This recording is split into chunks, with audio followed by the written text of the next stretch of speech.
Good morning, this is Cheryl, Sea Spirit Tarot. And I believe it's the 22nd today. A lot of astrological, I think this is the big day of the Pluto, Saturn sitting together at, I think it's 22 degrees in Capricorn. There's those twos again, two twos.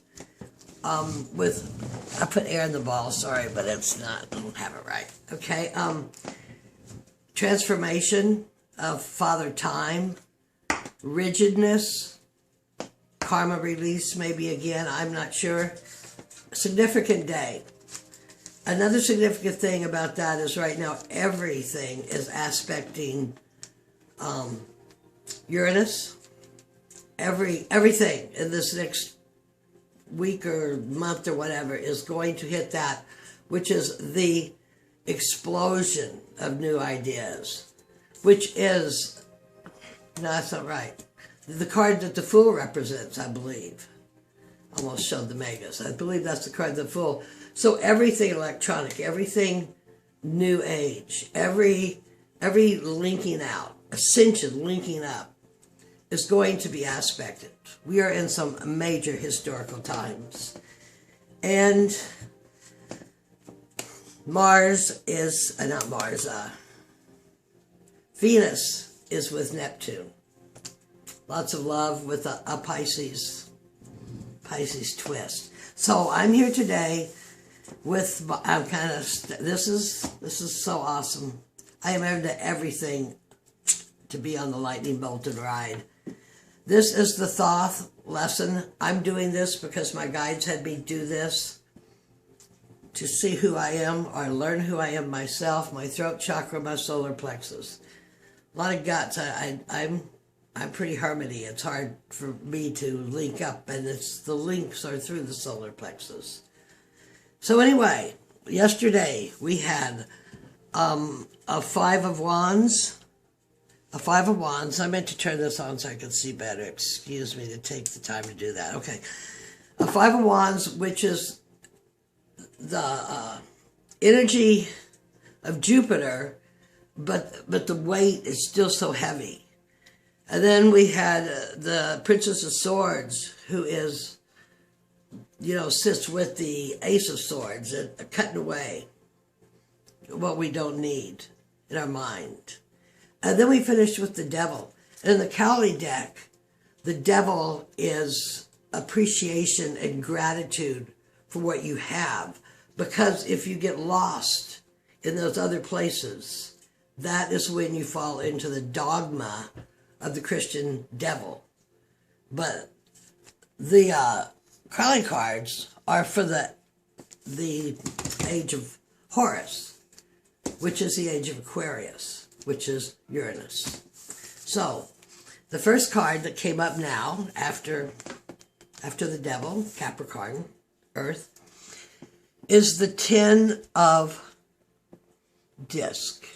And all but one, and it is this one, here is a symbol for Mercury in some form, whether it's the nomenclature or whatever. This is Mercury in 20 to 30 degrees of Virgo. Gives it so earthy, so much order. Now, actually, in Alchemy, you'll have the Earth of Virgo, which the major card would be the Hermit, right?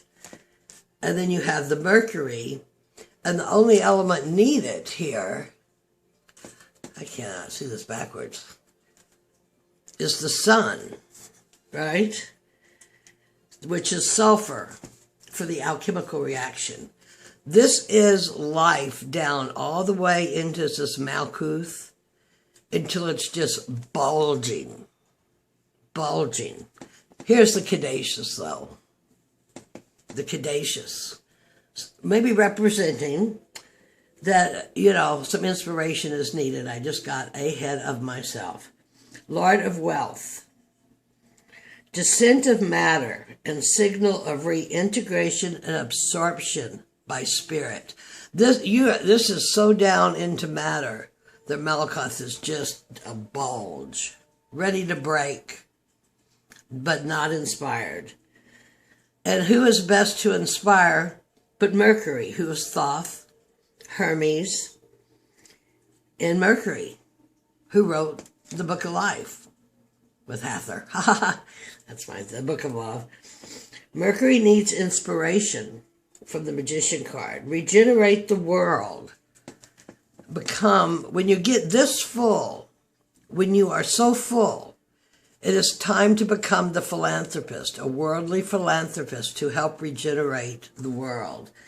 And I'm going to bring in this card extra here for a minute because we've talked about the egg with the Magician, which is Mercury, right? Gemini. Now, I also want to say my guides gave me this, and I am learning this. And the reason I'm doing this is because I'm learning this. So do not take me as a 50-level Golden Dawn person teaching this. I am learning this. And that's why there's a lot of stumbling. So we got a 10. This is a 10 of Earth. The next card to come up is a 10 of Cups. This would maybe... No, it goes that way. Okay. This is Mars in Pisces. Pisces being spiritual, gentle, quiet. And Mars, a disruptive force attacking every, I love this word, supposed perfection. And as I've said before, all this stuff that they've been telling you, I mean, you can go back and study the Sumerian kings. You can study so much farther back than what they're even allowing us to see.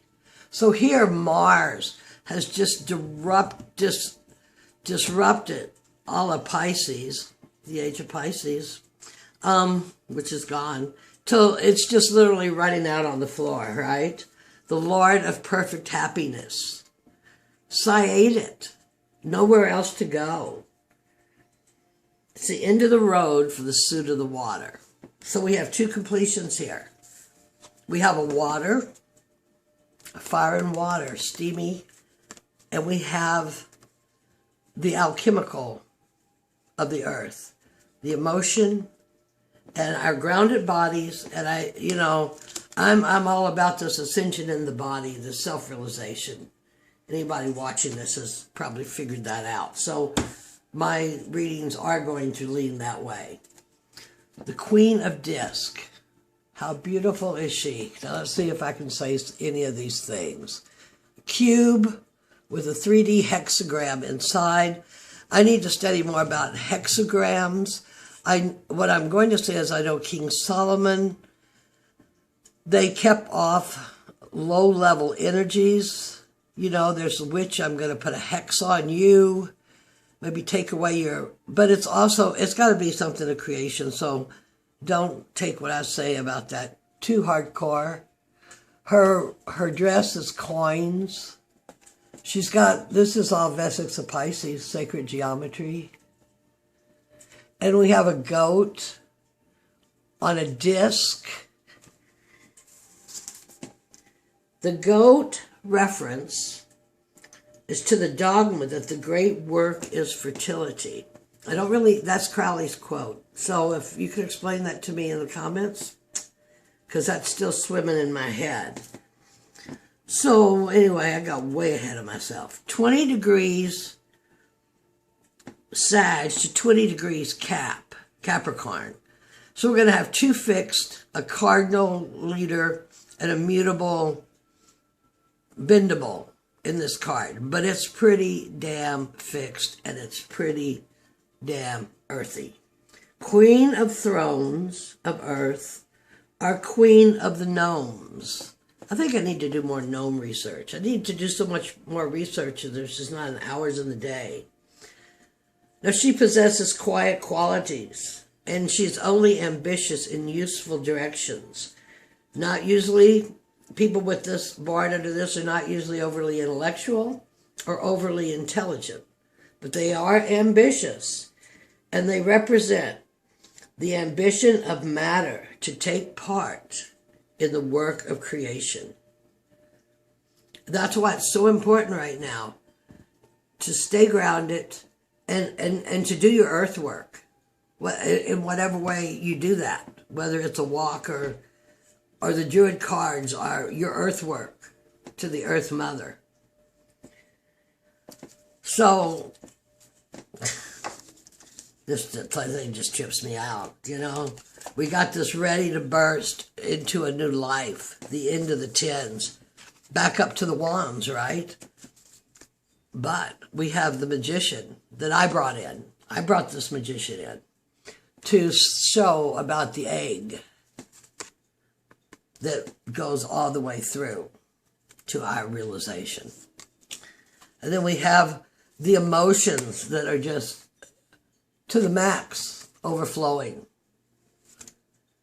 The emotion behind the matter, energy in motion, is manifestation. Where your attention goes, energy flows. Okay? And then, so this is a fixed Dakin. These are fixed. I mean, this is not a really very movable spread. And then this is 2 parts fixed. It's kind of, you know, maybe the water can help with that. But pretty heavy duty read. I thought I would bring in Pan. For some reason, this just seems right to me. And I was thinking Pan was the Fool card, but it might be the Green Man, so I don't know. But this Pan energy is real important to me right now, and I don't know why. In our creation. I think Mars, that's kind of a thruster like Pan, right? Not as enlightening for sure. But I think Mars is still bopping in Sag. I can't. I spent a lot of times, but I didn't get a journal this year, which I think I need to get. So to that, all that earth fixed, I wanted to add some fire and air. And I'm doing that by adding this Enlightenment. This is the Arcturian Code card, bringing in the light, and working on your neurotransmitters. I feel like I'm really stumbling here.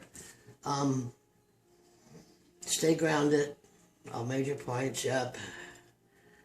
And then the card came out was Capacity to Love, which we had maybe yesterday. Yes, we had this card yesterday. Capacity to Love. The enlightenment that comes after the bulging